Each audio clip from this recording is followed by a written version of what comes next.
നമസ്കാരം. റാഫ്റ്റർ ക്രിക്കറ്റിലേക്ക് എവർക്കും സ്വാഗതം. IPL ഇന്ന് RCB സ്വന്തം മൈതാനത്ത് കളിക്കാൻ ഇറങ്ങുകയാണ്. അതാണൊരു ചെറിയ പേടിയുള്ളത്. ബംഗളൂരുവിൽ ഇറങ്ങുമ്പോൾ കാലിടറുന്നത് കഴിഞ്ഞ സീസണിലൊക്കെ കണ്ട് ഈ സീസണിലും ഇപ്പോൾ നമ്മളത് കണ്ടു.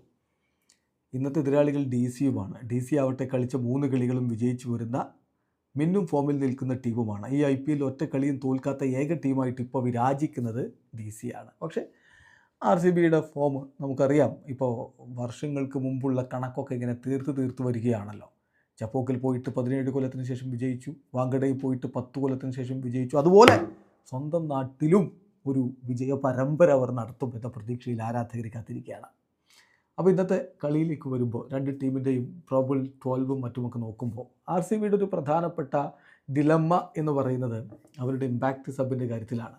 റാഷിഖ് സലാം അല്ലെങ്കിൽ സുയാഷ് ശർമ്മ ഇതിലാരൊക്കെ ഇറക്കും എന്നുള്ളതൊക്കെയാണ് ചോദ്യം. കാരണം അത്ര മികച്ചൊരു പെർഫോമൻസ് ഇമ്പാക്റ്റ് സബിൻ്റെ ഭാഗത്ത് നിന്ന് വരുന്നുണ്ടോ?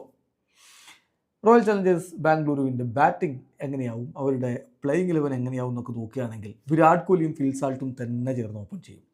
ദേവദത്ത് പടിക്കൽ നമ്പർ 3-ൽ, വെടിക്കെട്ട് പ്രകടനം നടത്താൻ രജത് പട്ടിദാർ നമ്പർ 4-ൽ, ലിയാം ലിവിങ്സ്റ്റൺ നമ്പർ 5-ൽ, ജിതേഷ് ശർമ്മ നമ്പർ 6-ൽ, ടിം ഡേവിഡ് നമ്പർ 7-ൽ, കൃണാൽ പാണ്ഡ്യ നമ്പർ 8-ലും മികച്ച ബാറ്റിംഗ് ലൈനപ്പ് ഉണ്ട്.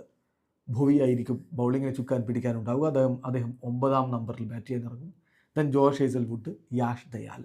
ഇമ്പാക്റ്റ് സബ് നമ്മൾ നേരത്തെ പറഞ്ഞ പോലെ സുയാഷ് ശർമ്മയോ റാഷിഖ് സലാമോ ഇനിയിപ്പോൾ സ്വപ്നിൽ സിംഗോ ഇതിലാരെങ്കിലും ഒരാളെ ഇറക്കും. അതാണിപ്പോൾ പറയാൻ കഴിയുക. അതേസമയം മറുഭാഗത്ത് ഡുപ്ലസിയുടെ പരിക്കിൻ്റെ പ്രശ്നം, അദ്ദേഹത്തിന് കഴിഞ്ഞ മത്സരം കളിക്കാൻ പറ്റിയിട്ടില്ല.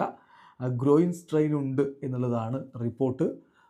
മാത്യു മോട്ടി ഇന്നലെ പറഞ്ഞത്, അവരുടെ അസിസ്റ്റൻറ്റ് കോച്ച് ഇന്നലെ പറഞ്ഞത്, അദ്ദേഹം കുറച്ചുകൂടി ബെറ്ററായിട്ട് ഇപ്പോൾ മൂവ് ചെയ്യുന്നുണ്ട്, അങ്ങനെയാണ് നമുക്ക് തോന്നിയിട്ടുള്ളത്. ഓക്കെ ആണെങ്കിൽ, ഫിറ്റ് ആണെങ്കിൽ അദ്ദേഹത്തെ കളിപ്പിക്കും എന്ന് തന്നെ പറയുന്നു. അല്ലെങ്കിൽ റിസ്വി നോക്കുക, അല്ലെങ്കിൽ റിസ്വി പ്ലേയിങ് ലെവലിൽ ഉണ്ടാകും. ഇപ്പോൾ ഫാഫ് ഡുപ്ലസി തിരികെ എത്തുകയാണെങ്കിൽ സമീർ റിസ്വി പുറത്താവും. ലെഫ്റ്റ് ആം ക്യൂക്ക് നട്രാജൻ്റെ കാര്യത്തിൽ അദ്ദേഹം ഫുൾ ഫിറ്റ്നസ്സിലേക്ക് എത്തിക്കൊണ്ടിരിക്കുന്നതേ ഉള്ളൂ. അദ്ദേഹം ഫിറ്റാണെങ്കിൽ മോഹിത് ശർമ്മയ്ക്ക് പകരം നട്രാജൻ വരാനുള്ള സാധ്യതയുമുണ്ട്. അപ്പോൾ ഇത്തരത്തിലുള്ള ചില മാറ്റങ്ങൾ നമ്മൾ DC-യുടെ കാര്യത്തിൽ കാണുന്നു. അപ്പോൾ അവരുടെ പ്ലേയിങ് 12 നോക്കിയാൽ ഫാഫ് ഡുപ്ലസി, ജെയ്ക്ക് ഫ്രേസർ മക്കാർക്ക്, ഇനി അതല്ലെങ്കിൽ സമീർ റിസ്വി ഇറങ്ങും. അത് ഓപ്പണറായിട്ട് ആവില്ല.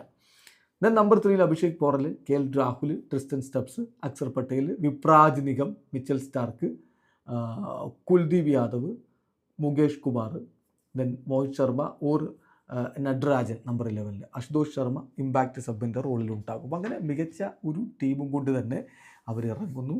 എന്തായാലും ഏറ്റവും പ്രധാനപ്പെട്ട ഒരു കാര്യം, ഫാഫ് ഡുപ്ലസി കളിക്കുന്നുണ്ടെങ്കിൽ കഴിഞ്ഞ സീസണിൽ അദ്ദേഹം ക്യാപ്റ്റനായിരുന്ന RCBക്കെതിരെ എങ്ങനെയുള്ള പെർഫോമൻസ് നടത്തും. അതുപോലെ ഇരു ടീമിലും 2 OC പേസർമാരുണ്ട്, മിച്ചൽ സ്റ്റാർക്കും ജോഷ് ഹേസൽവുഡും. രണ്ട് ടീമിൻ്റെയും ബൗളിങ്ങിലെ നട്ടെല്ലുകളാണ് അവരുടെ പെർഫോമൻസ് എങ്ങനെയാവും കാത്തിരുന്ന് കാണാം. വീഡിയോ അവസാനിക്കുന്നു. ക്രിക്കറ്റ് ലോകത്ത് കൂടുതൽ വിശേഷങ്ങളുമായി റഫ്ലോക്സ് എത്താം.